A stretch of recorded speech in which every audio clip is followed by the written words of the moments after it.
एक समय की बात है, एक व्यक्ति था, बहुत ही पापी था।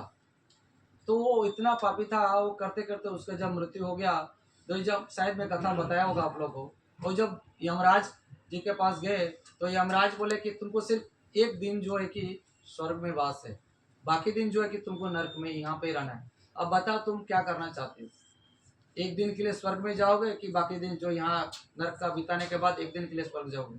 तो व्यक्ति बोला नहीं, मुझे एक दिन स्वर्ग का सुख मिल जाए तो ठीक है। तो वहां से जाने के बाद वहाँ क्या करता था, डेली जो है कि भगवान का भक्ति करता था, भगवान को खुश, भगवान की इतना सेवा करता था। तो उसका एक एक दिन जो है कि वो जो जिसका भक्ति इतना किया, तो फिर हम लोग कभी जा ही नहीं पाए, क्योंकि भगवान का भक्ति करते। क्योंकि भगवान क्या बोलते हैं, अगर अंत समय मेरा कोई नाम भी ले ले, अगर मेरा कोई भक्ति भी कर ले, तो मैं उससे उसको कितना भी पापी सा क्यों ना हो, तो उस समय तुरंत उसको मुक्ति दे देता। तो उसने वो एक दिन का समय उसने कोशिश किया, क्या मुझे स्वर्ग में जाना, और स्वर्ग में जाके उसने ये नहीं सोचा कि स्वर्ग का सुख का मैं को उपभोग करना है। वो सोचा अभी एक दिन किस तरह से मैं भगवान का भक्ति करता हूँ। वो एक दिन का भक्ति से उसने वो स्वर्ग से बाद में कभी यमराज के पास नहीं आया। तो इसलिए हमको कभी नहीं सोचना चाहिए कि हमारा पास समय कितना बचा है, कितना दिन हमारे पास टाइम है। हमको ये सोचना चाहिए कि हम कैसे भक्ति कर पाए। समय बहुत कम है हमारे पास। तो आज का एक न्यूज है मेरा, मुझे जीजा ही लगेगा, उनका उनका जीजा का आज सुबह गए ड्यूटी, ड्यूटी जाके आए, ड्यूटी में गए थे, ड्यूटी से कुछ काम बता के फिर रास्ते से आ रहे थे स्कूटी से, वहाँ पे उनका दूसरा इस बाइक आया, वहाँ पे उनको ठोका और वहाँ पे उनका एक्सीडेंट हो गया, और वहाँ पे कुछ सेकंड के बाद उनका मृत्यु हो गई। तो इसके लिए मेरा कहने का मतलब है कि मृत्यु किसी के लिए रुकता नहीं है, मृत्यु किसी के लिए रुकता नहीं है। मृत्यु जब आने का होगा तो किसी न कोई ना रूप में आता है और आके हमको वहाँ से लेके चले जाते हैं। कुछ लोग देखो चलते चलते जाते हैं, कुछ गाड़ियाँ आता है, तो कोई बस वाला आता है तो कोई व्यक्ति उसको खींच लेता है कि आप, तो उस समय वो सोचता है कि चलो मुझे इसने नहीं, भगवान ने तुमको उस समय, अभी तक तुम्हारा मृत्यु का समय निर्धारित, समय जो है कि निर्धारित नहीं हुआ, अभी तक तुम्हारा समय नहीं आया। जब समय आएगा तो उस समय कोई बचाने नहीं आएगा, उस समय आप तुरंत वहाँ पे चले जाओगे, क्योंकि तुम्हारा समय नहीं आया। इसलिए भगवान कोई ना कोई माध्यम से, किसी ना किसी रूप से आपको बचा लेते हैं। तो ऐसे ही अगर हम भगवान का भक्ति करें तो हम, अगर एक भी बार अगर भगवान के कदम, भगवान कहते हैं अब तुम एक बार मेरे पास आओ, अगर एक कदम भी तुम बढ़ाओगे तो मैं तुम्हारे लिए 10 कदम बढ़ाऊंगा। हम वो एक कदम भी बढ़ाने के लिए हमारे पास समय नहीं भगवान के पास जाने के लिए, हम वो एक कदम भी भगवान के लिए नहीं बढ़ाते हैं। यही हमारा दुर्दशा है।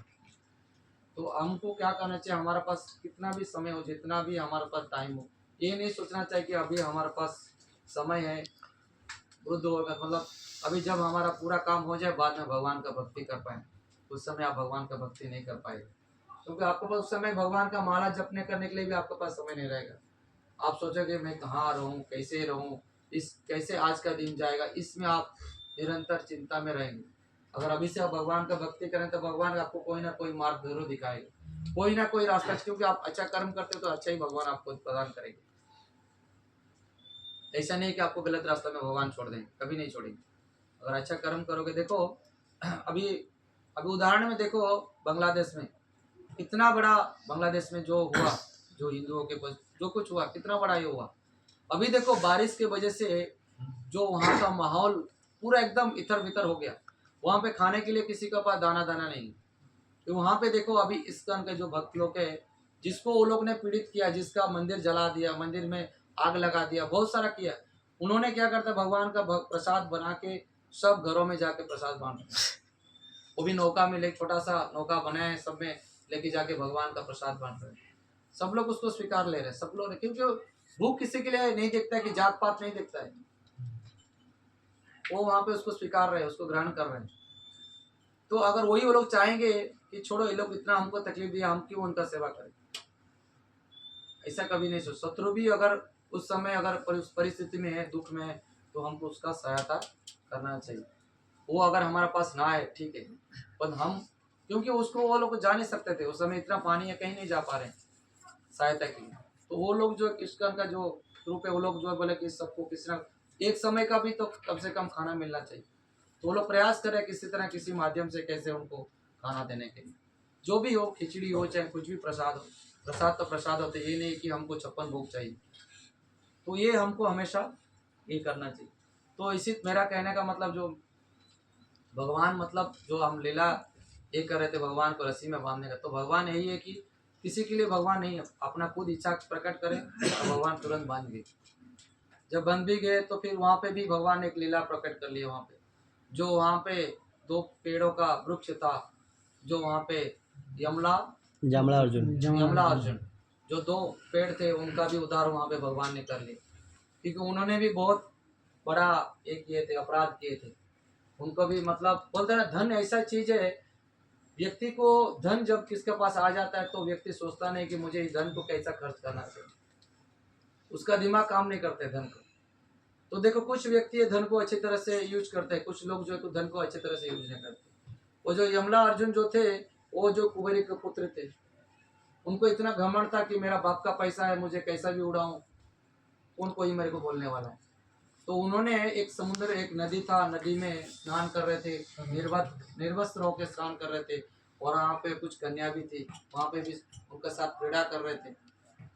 तो उस समय जो कि नारद मुनि वहाँ से जा रहे थे, तो नारद मुनि जब जा रहे थे देखा कि तो वो जो कन्या थी, जो वहाँ पे जो एक स्त्रियाँ थी, उन्होंने नारद मुनि को देख के तुरंत जाके अपना वस्त्र पहन ली, और ये दोनों जो थे वहाँ से हटे नहीं थे, क्योंकि इन्होंने शराब भी वहाँ पे मदिरा भी पी के रखे थे।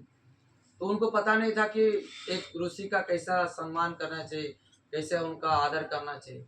उनको वहाँ पे तिरस्कार किया उस नारद का, बोले कि तुम तो बाल ब्रह्मचारी और तुमको क्या पता है इस चीज के बारे में। तो उनको जब वहाँ पे हटास के तो बाबा नारद मुनि ने बहुत क्रोध हो गया कि बोले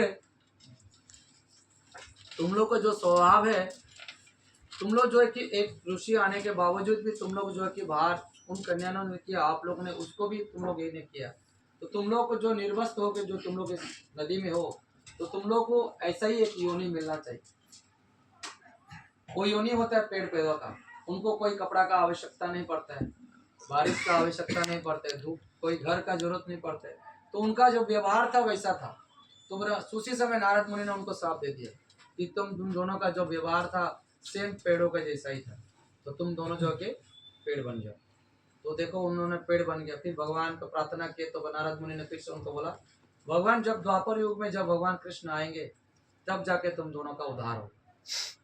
तो देखो उस लीला में भी देखिए, आप सोचेंगे कि तो उसी 2 पेड़ क्यों नंदगांव में वृंदावन में कैसे वहाँ पे कैसे उपस्थित हो गया, भगवान कृष्ण वहाँ पे ही क्यों घर बनाया, दूसरा कहीं क्यों नहीं बनाया। मतलब आप सोचोगे तो भगवान का एक लीला देखिए, भगवान सब कुछ अपना एक प्लानिंग बना के रखते हैं कि मुझे किस जगह पे क्या करना चाहिए, कैसे करना चाहिए। तो उन दोनों का वहाँ पे भगवान ने उद्धार किया। तो मतलब किसी के भगवान बोलते हैं ना, मेरा अगर भक्त ने किसी ने जवाब दिया है तो उसका जवान का कभी टूटना नहीं चाहिए। उन्होंने बताया कि मेरे द्वारा इन दोनों का उद्धार होगा, तो भगवान ने उसी तरह से उनका भगवान उद्धार कर दिया दोनों का। नारद मुनि का मान भी बच गया और उन दोनों का भी ये भी बच गया। तो उन दोनों देखो मतलब पैसा धन ऐसा की चीज है, किसी को कुछ भी करने के लिए मजबूर कर लेता है। तो हमको अगर पास भी धन आएगा, तो हमको भी धन जब आता है तो हमको भी घमंड होता है ना कि धन मेरा पास। ये गाँव जाते हैं तो हम बोलते हैं ना, दुबई में बच्चा जो रहता है उसको पता है दुबई का धन कमाना है कितना तकलीफ है। बाहर वालों को नहीं मालूम है कि दुबई का धन कैसे दुबई में कैसा धन कमाया जाता है। गाँव वाला आजू बाजू वाला को मालूम है कि नहीं मालूम है ना धन कैसे कमाते हैं। जो दुबई में कमा रहा है उसको पता है, गर्मी का जो जेल आ रहा है उसको पता है धन कैसे कमाया जाता है। और जब वही धन को खर्च करना होगा तो उसको पता चलेगा। अगर आपका लड़के को बोलो 10 रुपये जाके चक्कर लेके आओ, तुरंत जाएगा मार्केट में जाके 10 रुपये का चक्कर चाहे कुछ भी खाने के लेके आए।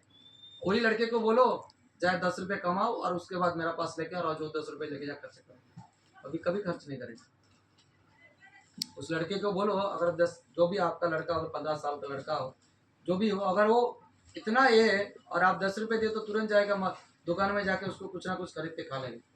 और उसी लड़के को बोलो बेटा आज जाओ 10 रुपये कमा के लेके, हो जाएगा 10 रुपये शाम को कमा के लेके आएगा। आप फिर उसको लड़के को 2 ले लो 10 रुपये, जा कुछ खा के आओ, कभी नहीं खाएगा। क्योंकि उसको पता चला इस 10 रुपये का कमाने का कितना 10 घंटा 2 घंटा जो भी हो, उसको कमाने के लिए उसको कितना तकलीफ मेहनत करना पड़ा।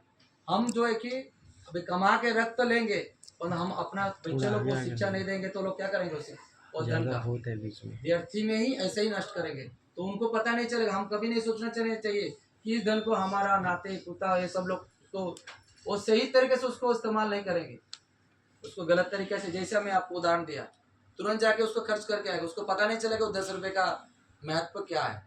अगर वो खुद और 10 रुपये कमाएगा तब पता चलेगा उस 10 रुपये का तकलीफ, कैसे मेरा पिताजी ने उस 10 रुपये कमाया। जब वो खुद कमाए तब उसको पता चला उस चीज़ का। तो हमारा जीवन में भी ऐसा ही है।